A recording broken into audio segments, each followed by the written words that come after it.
بسم اللہ الرحمن الرحیم۔ السلام علیکم ورحمۃ اللہ وبرکاتہ۔ کیا آپ نے آج نبی کریم صلی اللہ علیہ وسلم پر درود و سلام بھیجا ہے؟ کبوتروں کو ستانے اور مارنے سے کیا ہوتا ہے؟ نبی کریم صلی اللہ علیہ وآلہ وسلم کو کبوتر کیوں پسند تھے؟ حرم شریف کے کبوتر کہاں سے آئے اور حرم شریف کے کبوتر اچانک مرنے کیوں لگے تھے؟ کبوتر کا گوشت کھانا جائز ہے یا نہیں؟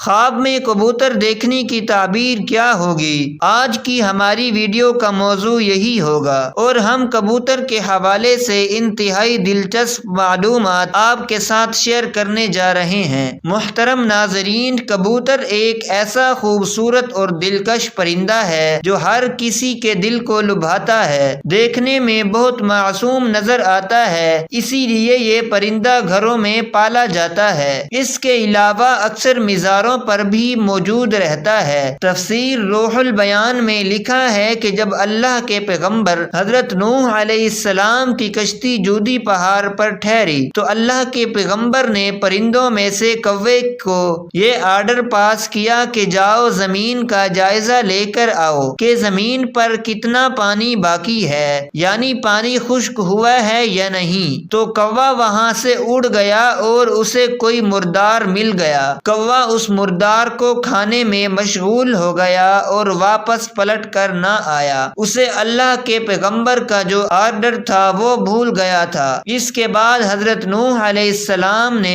کبوتر کو زمین کا جائزہ لینے کے لیے بھیجا۔ کبوتر زیتون کے درخت کا ایک پتا لے کر حاضر ہوا تو حضرت نوح علیہ السلام سمجھ گئے کہ پانی ابھی بالکل خشک نہیں ہوا ہے۔ اس کے بعد حضرت نوح علیہ السلام نے کبوتر کو کچھ دنوں کے بعد دوبارہ بھیجا۔ جب کبوتر حضرت نوح علیہ السلام کے پاس دوبارہ واپس آیا تو اس کے پاؤں پر کیچڑ لگا ہوا تھا، جس سے اللہ کے پیغمبر سمجھ گئے کہ پانی زمین میں تقریباً جذب ہو چکا ہے مگر کیچڑ ابھی باقی ہے۔ حضرت نوح علیہ السلام کبوتر کی اس ذہانت سے بڑے خوش ہوئے اور کبوتر کو امن و سلامتی کی دعا دی۔ یہ اسی دعا کی برکت ہے کہ لوگ کبوتر کو آج بھی اچھا سمجھتے ہیں۔ یہی وجہ ہے کہ کبوتر انسانی آبادی سے مانوس ہے اور کوے کو خوف کی بد دعا دی، اور یہی وجہ ہے کہ کوا انسانی آبادی سے ہراساں رہتا ہے۔ لوگ اسے آج تک منحوس سمجھتے ہیں۔ محترم ناظرین، فقہا کے نزدیک گھروں میں شوقیہ پرندے پالنا یا کبوتر رکھنا جائز ہے۔ شرط یہ ہے کہ ان کی غذا، سردی، گرمی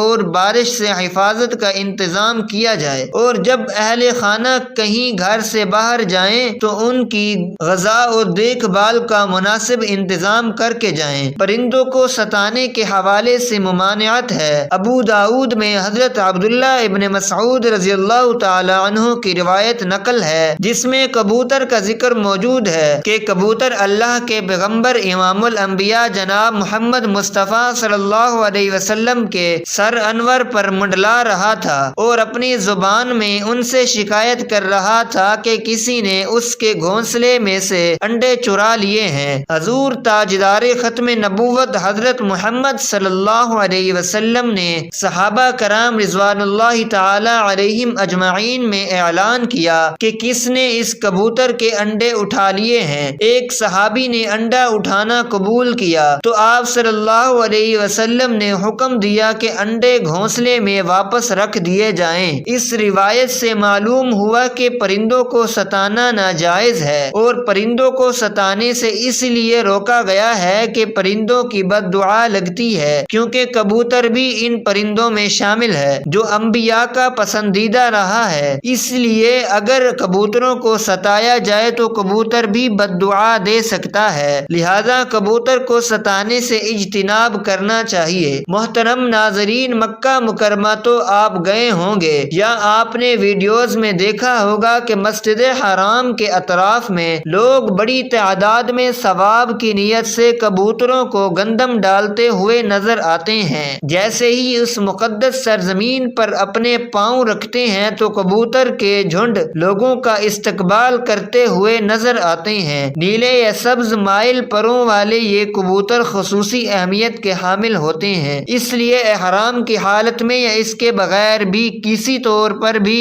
ان کا شکار جائز نہیں ہے۔ ان کے شکار یا قتل کرنے کی صورت میں آپ کو فدیہ یا ان کا دام ادا کرنا پڑے گا۔ ایک روایت یہ ہے کہ یہ کبوتر ان کبوتروں کی نسل سے ہیں جنہوں نے رسول کائنات امام الانبیاء جناب رسول اللہ صلی اللہ علیہ وسلم کے غار ثور میں قیام کے دوران غار کے دروازے پر گھونسلے بنا ڈالے تھے اور انڈے دے دیے تھے، اسی لیے رسول اللہ صلی اللہ علیہ وسلم کو کبوتر بہت پسند تھے۔ ایک دوسری روایت کے مطابق حرم مکہ کے کبوتروں کی نسل کا تعلق حرم مکہ کی دوسری روایت کے مطابق حرم کعبہ کے کبوتروں کی نسل کا تعلق ان ابابیل پرندوں سے ہے جو سمندر کی جانب سے آئے تھے اور اپنے پنجوں میں پتھر اور کنکریاں اٹھا رکھی تھیں تاکہ بیت اللہ کو تباہ کرنے کے ارادے سے آنے والے یمن کے بادشاہ حبشہ کے بادشاہ جسے آج کل ایتھوپیا کہا جاتا ہے، جس کا پرانا نام حبشہ تھا، وہاں کے بادشاہ ابراہ العشرم کو باز رکھا جا سکے جو بیت اللہ کو منہدم کرنے کی نیت سے آیا تھا۔ محترم ناظرین، ایک دفعہ انتظامیہ نے مسجد نبوی صلی اللہ علیہ وسلم کے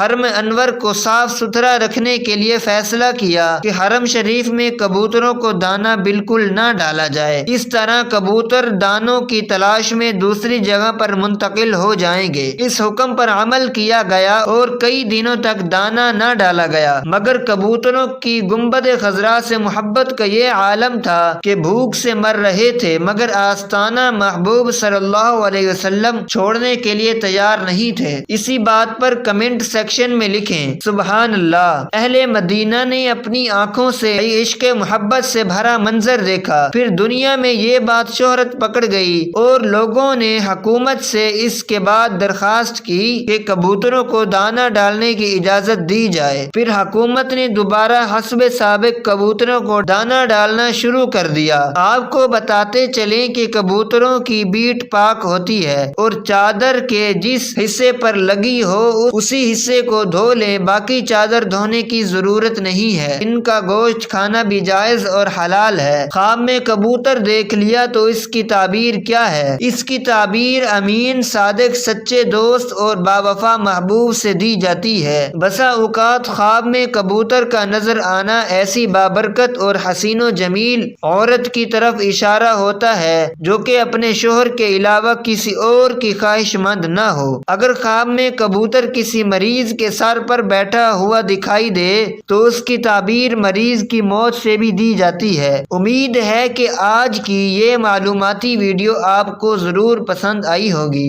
ویڈیو پسند آئی ہے تو چینل کو سبسکرائب کر دیں۔ شکریہ۔